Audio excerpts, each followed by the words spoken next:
إن الحمد لله نحمده ونستعينه ونستغفره ونعوذ بالله من شرور أنفسنا ومن سيئات أعمالنا.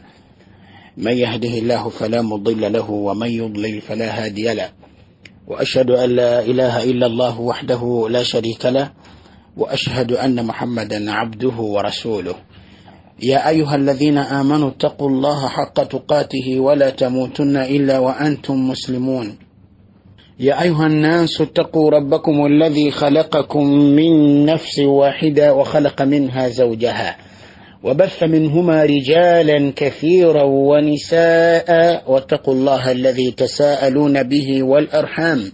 إن الله كان عليكم رقيبا. يا أيها الذين آمنوا اتقوا الله وقولوا قولا سديدا يصلح لكم أعمالكم ويغفر لكم ذنوبكم،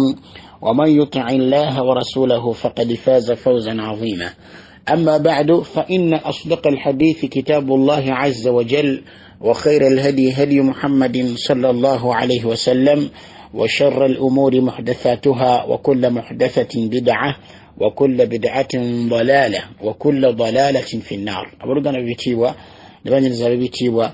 السلام عليكم ورحمة الله وبركاته. والنوي مولي سووجتوا الله سبحانه وتعالى abawo bulungi bungi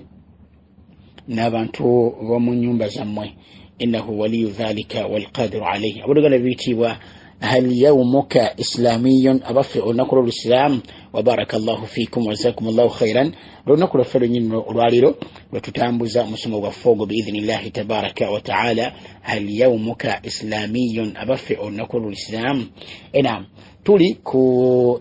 zimu ku dduwa zetusoma baada tashahudi. twagamba nti katulabe atashahudi eno oba attahiyatu eno biidhnillahi tabaraka wa taala etegeeza ki, awamu n'okulaba edduwa ezimu ezisomebwa mu tashahudi omu biidhnillahi tabaraka wa taala, nga tumaze okusoma attahiyatu oba attashahudi n'okusalira omubaka sallallahu alaihi wasallam, tuzzaako edduwa ezo omubaka zeyayigiriza sallallahu alaihi wasallam. Abakulu tubamala ogamba nti attahiyatu lillahi wassalawatu wattayibatu assalamu alayka ayuha nabiyu wa rahmatullahi wa barakatuhu, oba assalamu ala nabi wa rahmatullahi wa barakatuhu, assalamu alayna wa ala ibadillahi as-salihin, ashhadu an la ilaha illa Allah wa ashhadu anna muhammadan abduhu wa rasuluhu. اللهم صل على محمد وعلى آل محمد كما صليت على إبراهيم وعلى آل إبراهيم إنك حميد مجيد. اللهم بارك على محمد وعلى آل محمد كما باركت على إبراهيم وعلى آل إبراهيم إنك حميد مجيد. وبإجبيت التشهد والتحيات نكسل لنبك صلى الله عليه وسلم. كتشوزاكو يدوا jitwala bamu lecture yaffe wedde biidhnillahi tabaraka wa taala, era nga kitugenda okuddamu biidhnillahi subhanahu wa taala, olw'okuba twalina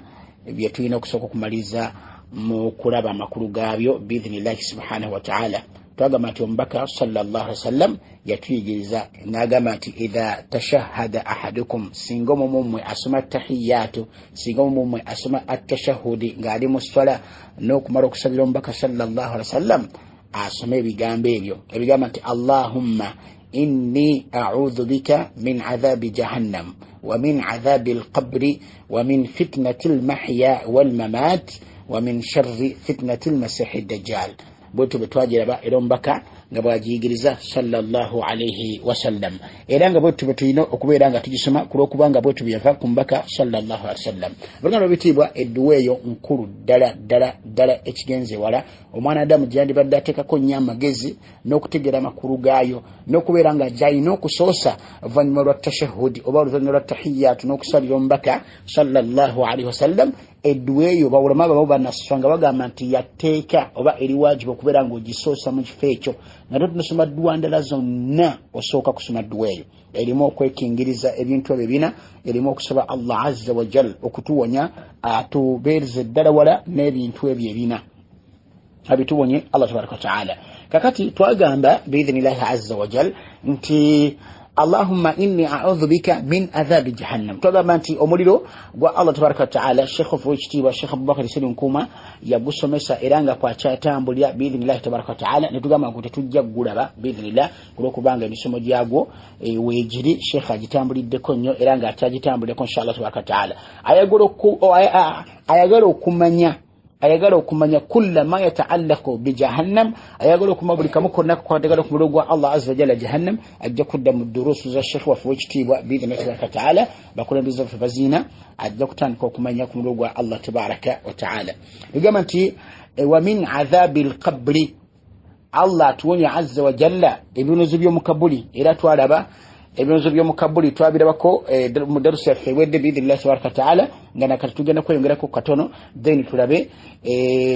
wa min fitnatil mahya wal mamat, wa min fitnatil mahya wal mamat biidhinillahi tabaraka wa taala. Oluvannyuma ekisembayo wa min sharri fitnatil masihi dajjal nakyo twakiraba misomo gyaffe egya alamatu saati al-kubra biidhinillahi tabaraka wa taala. Ayagala okumanya ku bikwatagana ku dajjal biidhinillahi azza wa jal ajja kuddayo misomo gyaffe egyali egy'obubonero bw'enkomerero obunene kuba dajjali twamulaba tafsiran biidhinillahi tabaraka wa taala era nga abakulembeze baffe era emisomo egyo bagirina insha Allah tabaraka wa taala ajagala ajja kudda gibali asobole okumanya ku masahi dajjal mu bulambulukufu biidhinillahi tabaraka wa taala. Kati wano tugenda kulaba ebintu ebibiri insha Allah tabaraka wa taala. Olwaleero tugenda kumaliza عذاب القبر ظن تقاتغني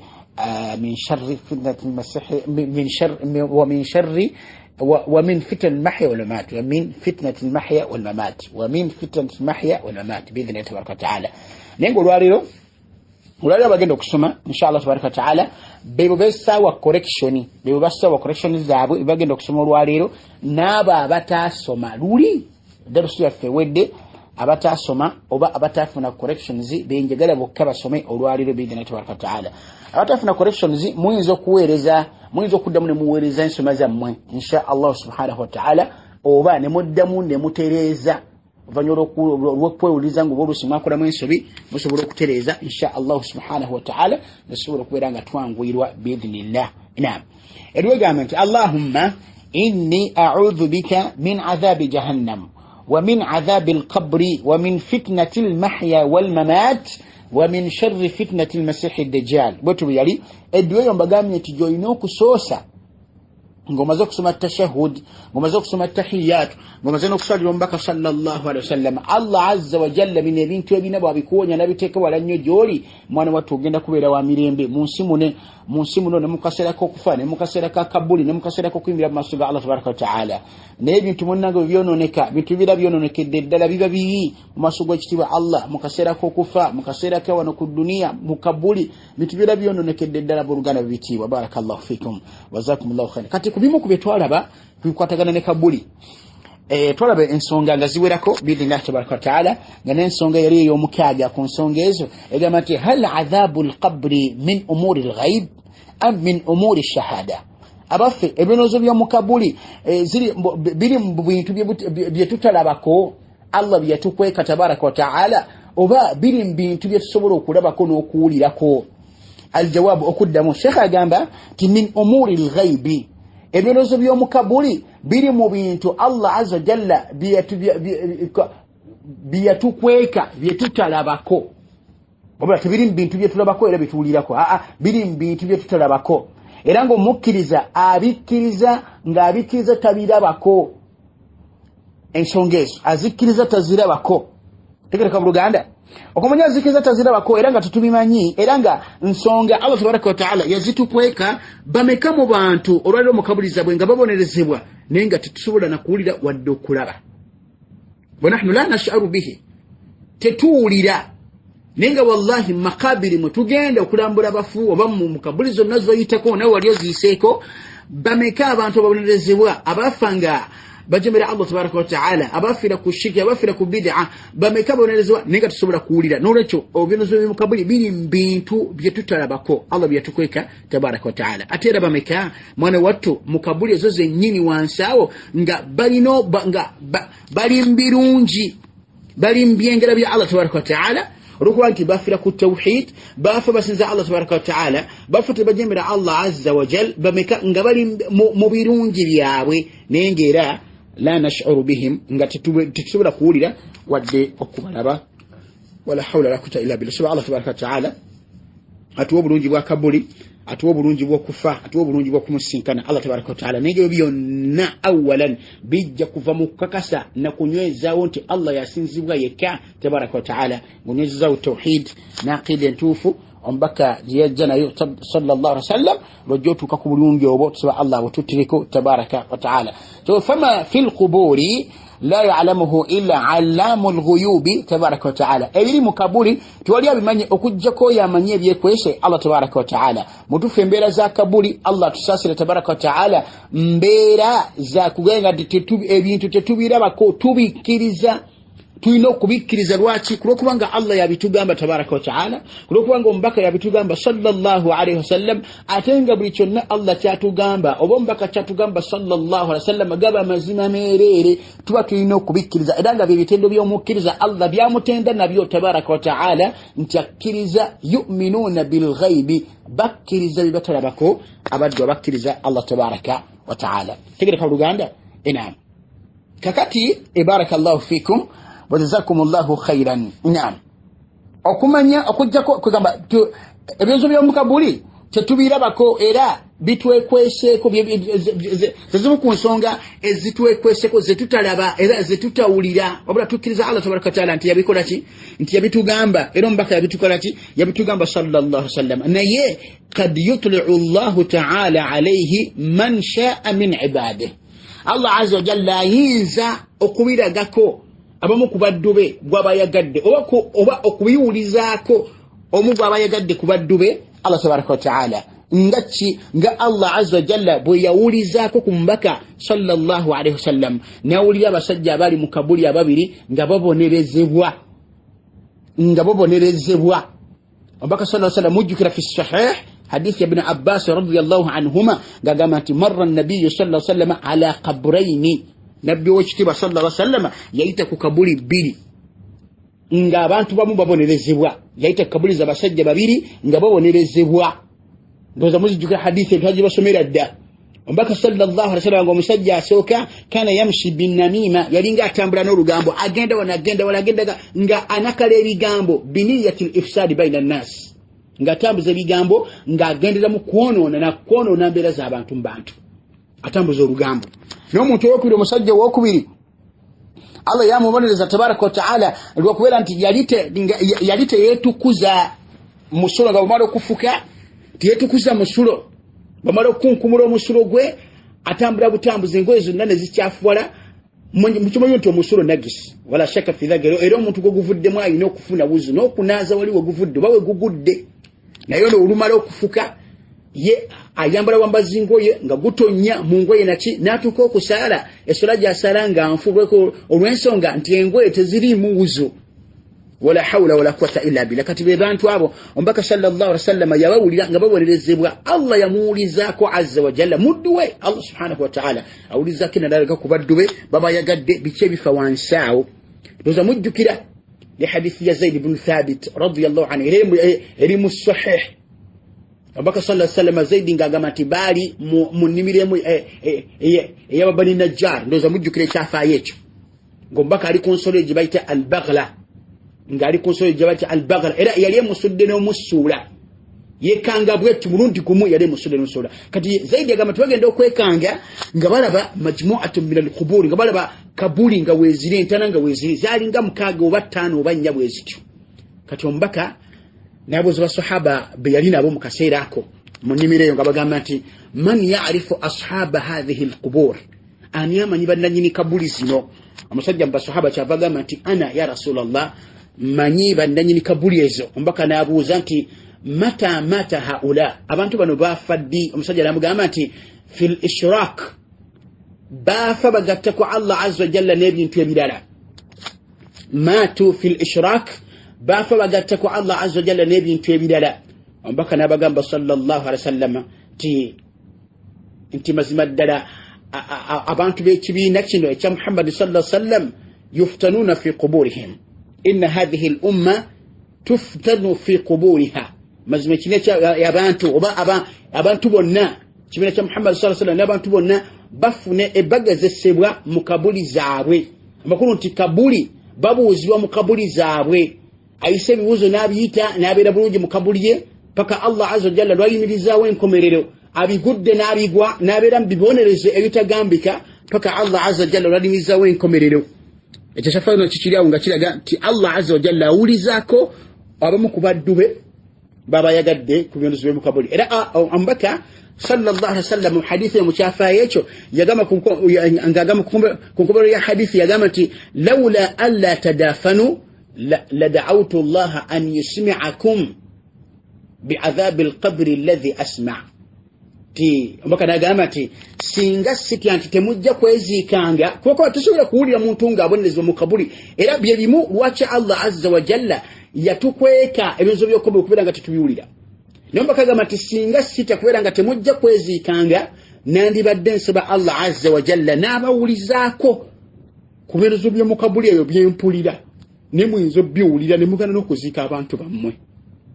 wala hawla wala quwwata illa billah Allah azza wa jalla tusase tabaraka wa ta'ala kati bulugano witi wa barakallahu fikum jazakumullahu khairan wal hikmatu min ja'lihi min umuri al-ghaibi nembigendererwa ebyawagulu ennyo n'okusaasira nnyo okwa Allah azza wa jalla kwalina ku baddu be ensonga lwaki yadde ebizo by'omu kabuli ne tubeera nga tetubiwulira nga bitwekwese tetubitegeera tetubirabako tetubiwulira ate nga abantu bali mu ttaka obabonerezebwa ekisooka nti anna Allah azza wa jalla mazima Allah tabaraka wa ta'ala arhamur rahimin ye musaza singa basaasizi bonna Allah tabaraka wa ta'ala falaw kunna nattali'u ala adhabil quburi lamitna wallahi singa Allah azza wa jalla yali atulaga nga tulaba era nga tulya ku bibonezo by'omu kabuli twandifudde bufi ne tugwawo wallahi twandifudde ne tugwawo lwaki singa omuntu ddala Allah amuwulize ku engeri kitaawe gyabonerezebwamu engeri muganda we gyabonerezebwamu engeri mutabani we gyabonerezebwamu engeri mukyala we oba bba we gyabonerezebwamu engeri omuntu wa family ye gyabonerezebwamu la hawla wala quwwata illa billah nga taata wo gwowulira nga mama wo gwowulira nga senga wo gwowulira nga kojja nga mutabani wo gwowulira nga mukyala wo gwowulira nga bba wo gwowulira lwaki yafiira ku bukafiri yafa jemera Allah tabaraka wa ta'ala nga Allah yali abituuliza twandibadde mirembe mulooza bulugale biyitibwa wallahi twandibadde mirembe twandibadde mirembe kyokka ng'owuliranga abonerezebwa ebibuzo bigenda mu maaso akaaba asinda akaba mu ngeri y'ekika ekyawaggulu naye nga tetusobola na kumutaasa wadde okumuggyayo lwaki ali mu kkomera lya Allah tabaraka wa ta'ala wadde ebyoku nsi bayinza okusiba omuntu abantu ne bapalapalanya ne bateekayo enguzi ne bakola ki oba ebbanga ly'omusibyeko ne liggwako oba ne bateekayo nti baagala serebozi ne bavaayo naye kabuli okuggyako nga tuyimiridde maaso ga Allah tabaraka wa ta'ala wallahi tewali asobola kuggyayo awo umwandandadi akakafako wallahi nige bibonerezo emboko emuliro buli kimu kyonna wallahi enyondo buli kimu kyonna wallahi nga wansawo singa Allah azza yatuuliza nga ddala mukyala wo gobadde bubaka naye mbuulire obadde obeera naye musanyuka mu mbeera zammwe ez'obufumbo mu nsonga zammwe ez'obufumbo mukyakala musanyuka mudere naye nga wallahi afiiridde ku shirika afiiridde ku bukaafiri afiiridde ku kujebera Allah tabaraka wa ta'ala oba afudde nga mukkiriza naye nga alina byejemera Allah subhanahu wa ta'ala Allah byamubonereza nabyo asobole okubeera nga amutukuza yawma al-qiyama n'omulira nga abonerezebwa twandibadde mirembe kitaawe akubibwa ebibonerezo bigenda mu maaso twandibadde mirembe wallahi twandibadde mirembe kati okusasira kwa Allah subhanahu wa ta'ala okubeera nga abaddu kwe kubeera nga Allah mu byengera bye yatukweka ebibuzo by'omu kabuli wandibwanga adde otya wallahi olina emyaka 3 Allah okyayina emirala 3 oba 2 ng'owulira mama oba mubonereza owulira kojja oba mubonereza owulira mutabani oba mubonereza ali maziga akaba ebiwobwale alaja nako naye nga tosobola na kumuggyayo emyaka gye gine wandibwanga dde ng'ogiwangala otya kati Allah azza jalla mu bimu kubigendererwa kukoma kukusasira kwa Allah azza jalla lwaki tiyatuuliza ebibuzo bya mu kabuli kubeera nga abantu bawangale mu nsi mirembe wa barakallahu fikum jazakumullahu khairan era mbaka kiyagamba sallallahu alaihi wasallam ati singa sita timujja kweziika nandibadde mbawuliza nandibadde nsaba Allah subhanahu wa ta'ala nabawuliza ku birozo by'omu kabuli ebyenkola ki byempulira wala hawla wala quwwata illa billah ekyokubiri lwaki Allah azza wa jalla tiyatuliza birozo by'omu kabuli annahu astaru lilmayyit kulokubeeranga Allah tabaraka wa ta'ala butufe kyo kibikirira omuddu kibikirira omufu nabeera wansinga bonerezebwa naye nga batu tebamanyi bayinza okwewuunya tegede bayinza Allah azza wa jalla yamubikiridde tetumanyi mazambi ge tetumanyi bikiwe yakola tuyinza kubanga omuntu twamulaba nga mukkiriza tumulaba ali ku bulunga munenga alina byajoga nga Allah yekanga ali eyo nga ffe tetumanyi Allah n'agenda mubikula nga mubonereza nibuga bannange kiki kino omuntu gwe tubadde tulabanga muntu mukkiriza yakola ki byali bitya yawunzikira wa kati embeerezo zonna Allah azza wa jalla azibikira nga abikirira omuddu afudde tulwe kubeera nga tukola ki nga tumutegeera so singa Allah subhanahu wa ta'ala mwana wattu abeeranga ebintu ebyo abitujjirayo omuntu abajja kuswala mu maaso g'abantu oluswala olutalina kkomo gubabadde bamanyi nti mu mulongoofu gubadde bamanyi nti gundi nakinaki la hawla wala quwwata illa billah saba Allah tutaase tabaraka wa ta'ala kyobola nti omufu oyo kubeera nga Allah tabaraka wa ta'ala tiyatuuliza ngeri gye bamubonerezaamu ekyo kubikirira kwa Allah azza wa jalla na kusasira kwa Allah subhanahu wa ta'ala eri omuntu oyo omufu wala hawla wala quwwata illa billah ina ekyokusatu mpozi kyekyo mbaka kyagamba sallallahu alaihi wasallam singa Allah yatuuliza ebizo by'omu kabuli kyandibadde kizibu nnyo omuntu okuziika munne kyaka afadhali likavulire kungulwa gweyo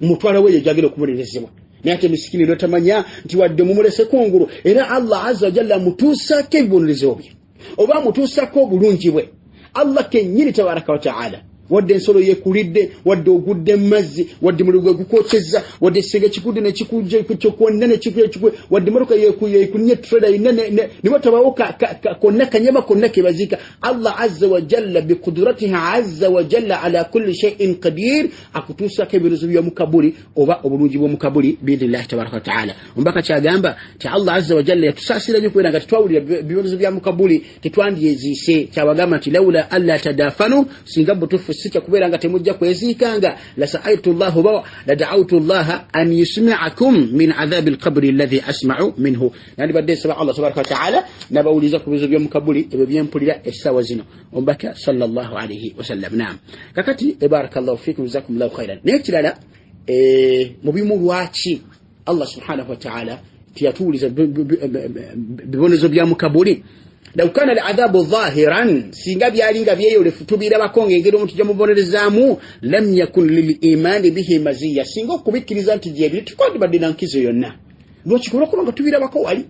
kali omuntu yandikiriza lwakuloba ko wali susi kukiriza Allah tabaraka wa ta'ala nti waliyo okwegala kwa mukabuli waliyo kubodabula kwa mukabuli ebyo omuntu tiyandibikiriza amakuru tiyandibikiriza bakumala kuloba ko wali Neono Allah azza wa jalla obukiriza bwe bulina enkizo maziya tolwokubeera nga kiza byatalabako ate yitufu kubanga Allah yamugamba tabaraka wa ta'ala bino yandibikiriza olwokuba bikola ki olwokuba birabako kati mwana wattu weewuunye nti okugamba okubikiriza tikwandibadde nnyo na makulu tikwandibadde nnyo naki tikwandibadde nnyo na nkiza eryawo gwe tulaba Allah wagamba tabaraka wa ta'ala ng'ayogera ku bantu bagenda okukkiririzaawo nga bazze okulabako agamba nti falamma ra'aw ba'sana qalu amanna billahi wahda suratu Ghafir aya 8 Allah agamba tabaraka wa ta'ala bwe bali bali okulaba ku bibonerezo bya Allah subhanahu wa ta'ala bagenda agamba nti amanna billahi wahda tukkiriza Allah omu yekka tabaraka wa ta'ala naye nga bulijjo tebamukkiriza Allah tabaraka wa ta'ala bamukafuwalira bakolebe bagala bamujemera ne kastabali maro okulaba ku birozo bya Allah nga bizebwe bagenda bonna kukkiriza Allah tabaraka wa ta'ala ate omu yekka wala hawla wala quwwata illa billah ndoza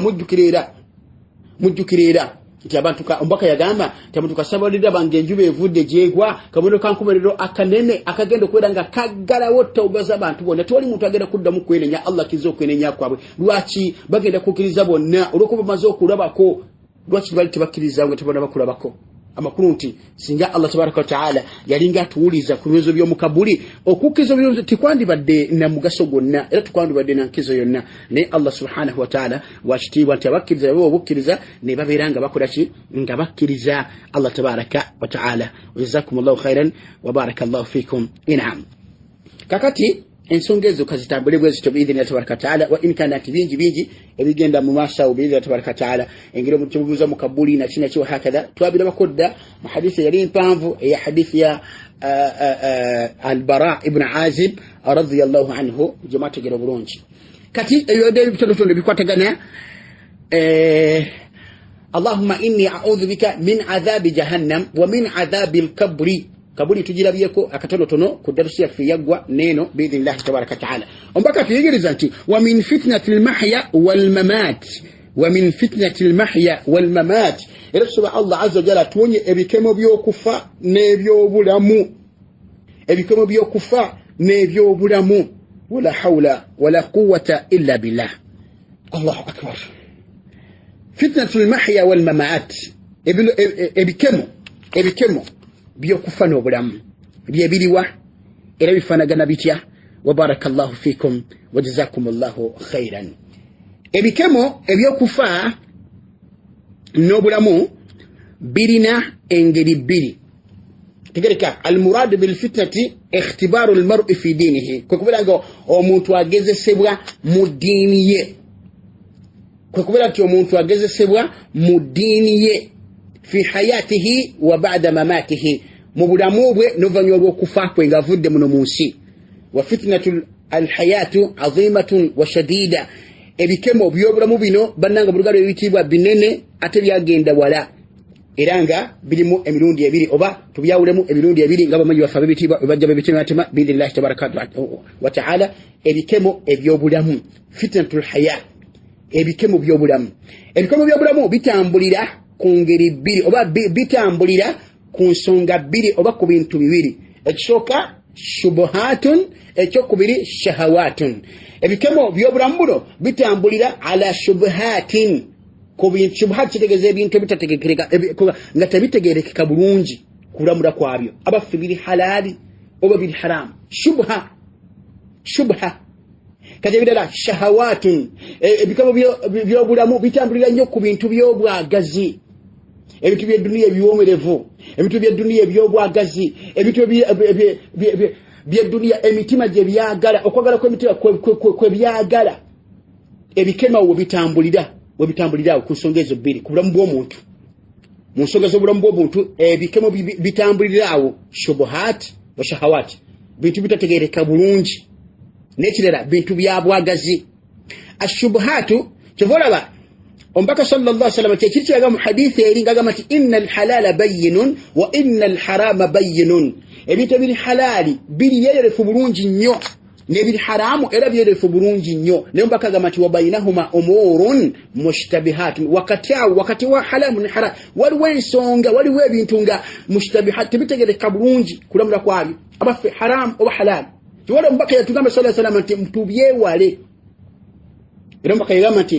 la ya'lamuhunna kathirun min abantu bangi tebabimanyi kibakigeza nti waliyo abatono Allah be yawa ilimu nga babimanyi ne bantu bangi situbimanyi kiwala mbaka yatugamba nti famani ittaqa shubuhat omuntu yenna yeewala n'atya ebintu ebyo bibuzaabuza faqad istabra alidinihi wa irdihi abeera amaze okukuuma eddiini ye n'ekitiibwa kye abeera amaze okukuuma eddiini ye n'ensaaze biidhnillahi tabaraka taala era abeera aziba emimwa gy'abantu okwogera kati shubuhat ebintu ebitategeereka bulungi namula yaabyo abaffe biri haramu oba biri halali ebyo fata'aridu lil insani fi ilmi ebyo bijjira nnyo obuntu mu irimu ye kumanya kwalina ebitategeereka bulungi ate naye naabigwamu naye nga tumbaka tugambye ebyo yeewale lwojja ofuna ekituufu mu ddiini yo ne mu kitiibwa kyo ne mu bulamu bwo kati ebintu ebibuzaabuza bijjira omuntu mu kumanya kwe فيتلبس عليه الحق والباطل وبالباطل نبرanga amazima nga bimutabuka ku amazima labanga obulimba ate obulimba labanga amazima wala hawla la quwwata illa billah fayara albatil haqqan araba obulimba nebintu ebifu nga birabanga amazima wal haqq batilan naraba amazima ate kugamba nadira amazima nga labanga ebintu by'obulimba byebifu kati wa idha ra'a alhaqqa batilan tajannabahu bwalaba amazima narabanga ngalinga labantu bwe bulimba ate mwana wattu niye wala amazima ngaloza mbuno bya bulimba zembera zo fizitusinga mukulu zembera zituwangalira mu lwaliro baki bwalaba bulimba narabanga ge mazima na gagoberera ninga tagoberera bulimba okitege ngo bulimba bwayita amazima gayita obulimba mulimu n'okukyuka nga bintu byabwagazi byatukyusa ne tuka mu kiseera ng'amazima ge tuyita obulimba ng'obulimba tugayita mazima ebyo bingi bituguddeko olwali mu byanyi mu umma yaffe ey'olwaleero tusaba Allah tutaase tabaraka wa ta'ala kati byo bijjira nnyo omuddo mu bulamu bwe shubuhati wa shahawati kati ashahawati ebintu by'obwagazi fata'ridu lil insani fi iradatihi fayuridu bi shahawatihi ma kana muharraman alayhi otegedde ebintu bino by'obwagazi bijjira nnyo omuntu mu kwagala kwe kati n'ayagala eby'obwagazi biri ebyo n'ebya haramu byonna n'abya mbuli ekintu simusindika nga byayagala eby'obwagazi eby'obuwoomerevu bw'edduniya nga bimujjira mu bulamu bwe mu kwagala kwe nabeera nga ayagala ebintu ebya haramu byagaanibwa ekyo nno banne kikemo ky'amaanyi abuluganda bitiibwa bantu bameka olwalira balaba omwe abalaba riba nga ghanima balaba okulya riba okulya esente eza riba balaba nti ghanima ne batandika n'okutuumatuuma amannya agatali ga faida byamugaso wahakadha naye nga riba bali kukujenera Allah tabaraka wa taala mu kulya riba kati ona alaba nti ghanima byakweyagala byakola wahakadha abantu bameka abalaba okubba bannaabwe nga bakuyita nga tebalina mu buzibu bwonna mu kugolangana n'okutundagana bubika abantu balya sente z'abannaabwe naye nga shahawati byabwagazi muli kuleba nti ateekwa okubba ono ateekwa okuyisa ono ateekwa okutekana nnyo naye nga bimanyi nti bya haramu kulya Allah tabaraka wa taala kulya haramu Allah tabikiriza tabaraka wa taala naye olw'okwogala kw'omwoyo gwe guli shahawati ebintu by'obwagazi bimujjidde n'alaba nti ateekeddwa okubeera ng'awangala mu mbeera eyo bameka olwalira abantu tutambula bameka netulaba abakazi tumeka omuntu zatunulira abakazi nga nemu kutunulako nga tadadhudhan wa tamattu'an wa hurriya nga laba tukutulira nakutunduko omukyala namumalako amaaso nga nyumirwa okumutunulira nateeka okuba obufana singanze erina ya rabbi wahakadha biki nabeera naye mu kulowooza ne beegatta ne batambula ne bagenda naye nga ebyo nabirowooleza walabidde omukyalo we ninga ti Allah yatugamba mpaka tuyigiriza nti tula limuli okeri kuye ku mukyalo kuba tolina kyakukola otambula hawa khalas naye mutufu bangi kathiru minna wallahi amaaso wallahi amaaso tuli mulembe nga abakazi kasiyatun ariyat ate no bayise nawo olwaleero kambale kuno first class kukuba bukubi mitima gy'abantu ninga tukwambala enkunamyo zambi ddene mu mazambi agajemerwamu Allah subhanahu wa ta'ala okwambala enkunamyo abakyala kabonero kankomerero ketwalaba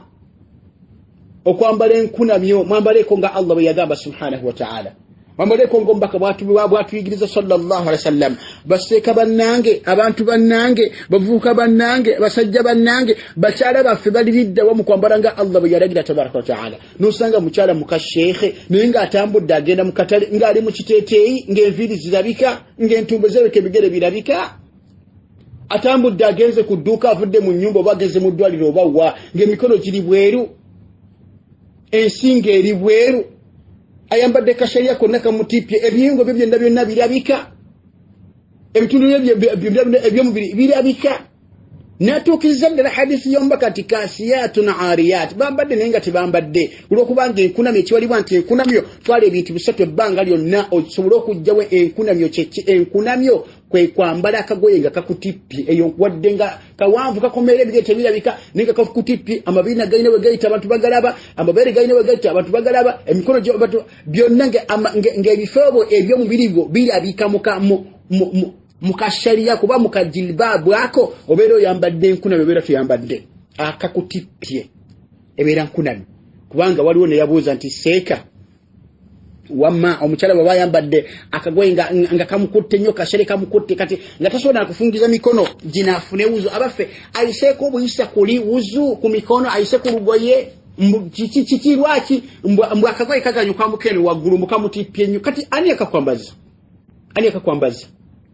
mwambale engoye nga nnene Allah zayagala ombaka zatuyigiriza sala jilbabu nga nnene wenna ng'oli munda muli mujewe enkola enkyamu gye mwateekawo okugura bushariya n'okambala ne kakutipa mb'oyambadde jilbabu eyo si jilbabu eyo nkunamyo yenyere first class enkunamyo ey'okubiri kwe kwambala olugoye wadde lunene lutya naye nga luli waggulu obukongovule bulabika, entumbwe zirabika, amavivi galabika, ebisambi birabika, okaka nga lulyene waggulu amagulu nga galabika, eyo nkune miwadde nga luba lunene nga lwonna terunaluka nga terulaga mubiri munda ebeera nkunamyo. Omukazi olina kwambala bwenna n'ebigere byonna n'obibika ng'obadde otambula. Wabarakallahu fikum, jazakumullahu khairan. Enkunamyo ey'okusatu kiyitibwa nkunamyo, kwe kubeera nti omuntu ayambadde olugoye, omukyala ayambadde olugoye nga lunene era lukuma eri wansi, ebigere tebirabika naye nga lutangaala, olaba ebiri munda, kebeera kala ya mpale gyambadde ng'ogiraba, oba kala y'omubiri gwe ng'ogiraba. Eyo naye tebeera hijabu, ebeera nkunamyo. Olwekyo eyo mwegerereze nnyo. Barakallahu fikum, jazakumullahu khairan. Kati ebyobwagazi bitwagala nnyo era bitututte nnyo.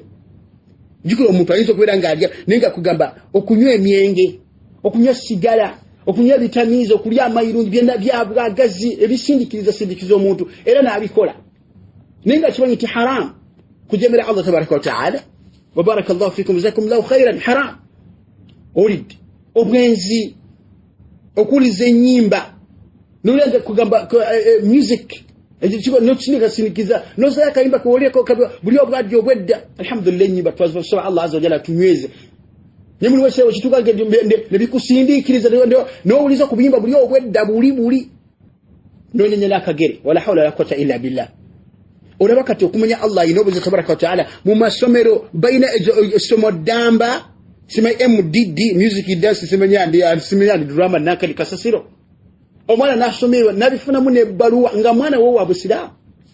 n'asoma MDD n'atambula n'agenda n'ebagona ebbaluwa naye nga mwana wa busiraamu. Kati ebyo bya bwagazi, shubahat oba shahwat, ebyo ebijjira eri omubalamu bw'omuntu ne bimuzaabuza. Wa barakallahu fikum, jazakumullahu khairan. Enam kakati ebyo tubifanagana. Wa amma fitnatul mamat, kugamba ebikemo by'okufa, bawulama balina ebigambo bya mirundi ng'ebiri ku nsonga eyo. Abaffe omuntu ebikemo by'okufa bimujjira bitya? Ekigambo ekisooka, ebikemo by'okufa babagamba nti sualu almalakaini lilmayiti fi qabrihi an rabbihi wa dinihi wa nabiyihi likawli nabiyi sallallahu alayhi wasallam innahu uhiya ilayya annakum tufnanuna fi quburikum. Bagamba nti ebikemo by'okufa by'ebyomuddu byabeeramu mu kabuli, nga malayika babiri bamubuuza, nga bamubuuza ku Allah we, bamubuuza ku ddiini ye, bamubuuza ku nabiyi we, ku nabbi we Muhammadin sallallahu alayhi wasallam. Byebikola ebisatu bye tusoma bye nabagamba nti ebikola ebisatu bimasalira ddala ebibuzo by'omu kabuli bigenda okuwuzibwa nga tuli mu kabuli zaffe. Al usul athalatha, ebikola ebyo bisatu: omuntu okumanya Allah we tabaraka wa ta'ala, omuntu okumanya omubaka we sallallahu alaihi wasallam, omuntu okumanya eddiini ye bil adilla, bibuzo by'omu kabuli. Bagamba bamanyi nti ebikomo by'okufa bino omuntu byafuna mu kabuli nga malika zimubuuza. Omukkiriza Allah gwanywezezza tabaraka wa ta'ala yo yaddamu ng'agamba nti bamubuuza nti man rabbuka, ani Allah wo tabaraka wa ta'ala,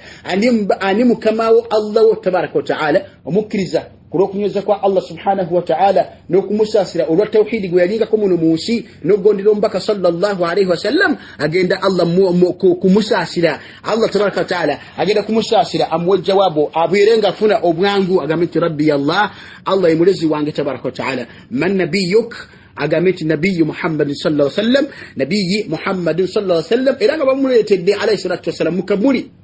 ekifaananyi kye kyennyini, babugamba nti ogamba kiko yatuma gye mubuli. Era omukkiriza yagoberanga sunna za nabbi sallallahu alayhi wasallam, agenda agamba nti Muhammad yoyo mubaka wa Allah tabaraka wa ta'ala. Wama dinuk, diini kijjo badde osinzizamu Allah subhanahu wa ta'ala. Mu bwangu obw'ekitalo agenda agamba nti diini al-islam, diini ya busiraamu gye badde osinzizamu Allah tabaraka wa ta'ala, kulokubanga Allah gye yagala abantu bamusinzizeemu. Ekyokuba nti wama ilmuka, ebiwa bitegeera otya? Agambe nti nasoma ekitabo kya Allah subhanahu wa ta'ala nenkikkiriza era nenkikakasa, walhamdulillah.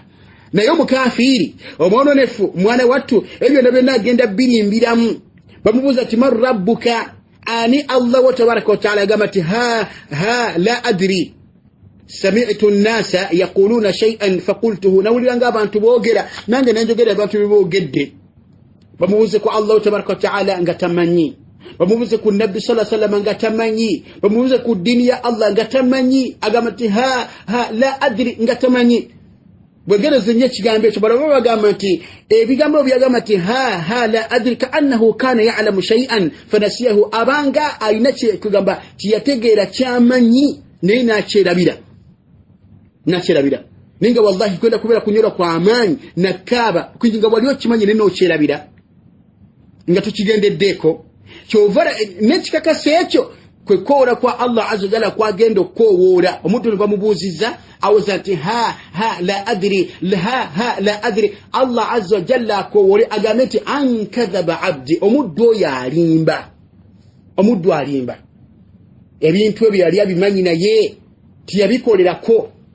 yali akimanyi nti nze Allah we tabaraka wa ta'ala era nga kimanyi nti natuma Muhammadin sallallahu alaihi wasallam era nga kimanyi n'obusamu bwenjagala mu bantu naye tiyabigenderako n'abirimbisa. Lwaki omuddu omukkiriza bw'aligamba nti Allah tabaraka wa ta'ala ye mulezi wange era obusiramu ye ddiini yange era Muhammadi mboka wa Allah tabaraka wa ta'ala era nasoma Qur'ani ey'ekitiibwa n'enjikiriza n'enjikakasa Allah agenda koola agamba nti an sadaqa abdi omuddu wange ayogedde mazima yammanya nti nze Allah we nansinza namanya omubaka Muhammad sallallahu alaihi wasallam namugoberera namanya obusiramu nabugoberera naye ono omukafiri omwononefu omunaafuusi yategeera obusiramu nategeera nti Allah yatekeddwa okusinzibwa mu butuufu tewali kirala kyonna kisinzibwa okujjako Allah azza wa jalla nategeera obusiramu ti yeddiini entuufu nategeera Muhammad nti mubaka wa Allah yamutuma tabaraka wa ta'ala naye yabigaana buganyi kubiteeka mu nkola n'agaana kati fitnatul qabr mutana muri mwana watu ebilozo byokufa bikutukako oba ebikemo byokufa bikutukako. So Allah tuwonye tabaraka wa ta'ala era tuwo bwangu bonobera kuno ku dunia ngoli munna tauhidi ngokubera mbaka Muhammadin sallallahu alaihi wasallam ngoyagala obusilamu ngera bwokoleko bwobukufuga kabuli egenda kwanguwa biidhnillahi tabaraka n'okunyeza kwa Allah subhanahu kubanga Allah simu lyazamanyi tabaraka tosobola wallahi kubera ku nsi kuno ng'obadde owangala ngo otya Allah tabaraka wa ta'ala n'enniya entuufu ddala ngo oyawula Allah subhanahu wa ta'ala ng'olwanyisa shiriki n'obukafiri ne bid'a ng'ogobera omubaka sallallahu alaihi wasallam n'otuka mu kabuli Allah n'akulyazamanya Allah tosobola kulyazamanya omutima w'ebbanga ligumulanga ddala niyatuka khaliswa lillahi tabaraka wa ta'ala Allah agenda kwangwiriza ensonga ezo wa illa ebintu bigenda kubeera bizibu wano mu kabuli ne mu kaseera k'okufa kubanga baulama bambagamba nti ekigenderamu mbaka kyagamba nti wa min fitnatil mahya wal mamat bagamba nti fitnatul mamat mwana watu byebebeerawo mu kaseera k'okufaako mulamu obusembayo okuba ma yakunu inda al maut fi akhir al haya ebintu bibeerawo byofuna ebikemo byofuna ng'ova muno mu nsi ogenda okufa wallahi ng'ogenda okufa kaseera k'okufa ova muno mu nsi wallahi ebikemo by'amaanyi okujjako Allah gwabanywezezza tabaraka wa ta'ala ebikemo by'amaanyi okujjako Allah azza jalla gwabanywezezza nege bikomo by'amaanyi ng'osiibula ensi eno ova mu nsi Allah akutwala ebbanga liweddeko ennaku ziweddeko emyaka giweddeko emyezi giweddeko obutikitiki buweddeko malaika eriawo erindiridde akatikiti kakasembayo etandika okwola omwoyo gwe ogendewo Allah tabaraka wa ta'ala ebikemo bingi ibilisi ebeera bwawo shaitaani ebeerawo era nga kekafo keefunira ddala okubeera nga ng'ekwesozza kukubuza kukujja ofire ku bukafiri okuteka okunyeza kwa Allah subhanahu wa ta'ala okuteka nga Allah akunyezeza subhanahu wa ta'ala awo mu kaseera ko shaitaani ebeera ekola nnyo okujjako ng'obadde ku tawhidi nnyo Allah nakunyweza subhanahu wa ta'ala wallahi kuwaga kaseera ako omuntu abakikakasa nti agendera ddala era kaseera ko shaitaani ebeera nga harisun jiddan ala ighwa'i nas okubuza abantu mu kaseera ako ebeera nga tesobola na kutemya ebeera yagala okubuza muntu okujjako nti Allah gwaba atasinza tabaraka wa ta'ala mu kaseera ako wallahi kwanga omuntu ategeera nga Allah wagamba tabaraka wa ta'ala mu suratu Allah agamba suratul qiyamah agamba nti kalla إذا بلغت التراقية وقيل من أراق وظن أنه الفراق والتفت الساق بالساق إلى ربك يومئذ المساق الله تبارك وتعالى مزم الدلة إذا بلغت الحلقوم إذا بلغت التراقي سينغو مويو غوبا nga gutuse mu dokoli gugenda omuntu agenda omwoyo gonna malaika egusiseeye eri yonna mubiri gwonna guli mu ddokole alutagamba nti idha balagati taraqi ay idha balagati ruhu alhulqum singa omwoyo gutuuka mu ddokoli gugenda waqila man raq abantu abaliwo wakwetolodde bagamba nti ani amuwonya bannange maraq ani ayinza okuzzaamu obulamu bwe batambudde no batambudde eri buli musowo yenna bamutuuseeko anti sente weeziri buli musowo yenna bamutuukako ne ani asobola okumuwonya kumujja mu kino kyaliko olwaleero agenda man raq ani amuwonya ati asobola okumuwonya okufa wadhanna annahu alfiraq ategeerera ddala oyo agenda okufa omwoyo gwe guli mudde okole ategeera nti kano ke kaseera kenyini kati ensinjire kaŋŋenda mu maaso ga Allah tabaraka wa taala Allah gamba nti waltaffati ssaaqu bissaaq entumbwe nedda kugirinayo ne bazingako ila rabbika yawma idhin lmasaq ogende wa Allah tabaraka wa taala ila rabbika yawma idhin lmasaq gende wa Allah tabaraka wa taala biwedde khalas akaseera akabuluganda kazibu kaseera kakuva no mu nsi akaseera omuntu wanafuira olunafuwa olutabeeranga nawo abadde ow'amaanyi abadde ayogera ensi yonna n'ekankana abadde akuba oluyi lumu lwokka omuntu nagwa ku ttaka abadde kabode abadde ow'amaanyi abadde ow'ekitiibwa ng'ekigambo kye tekiyisibwa mu maaso ayogera bwogeze abantu bonna ne bateeka mu nkola bawulira buwulizi nti gundi abantu bonna ne beetegeka aliyudda olwaleero man raq ani asobola okumuzzamu olwomu olwaleero aliwa wallahi akaseera ku kazibu nnyo akaseera ku kazibu tusoba Allah azza wa jalla atutaasa naye shaitani ebeerawo ng'ekola nnyo ekitegambika ekisobole okufiira ku bukafiiri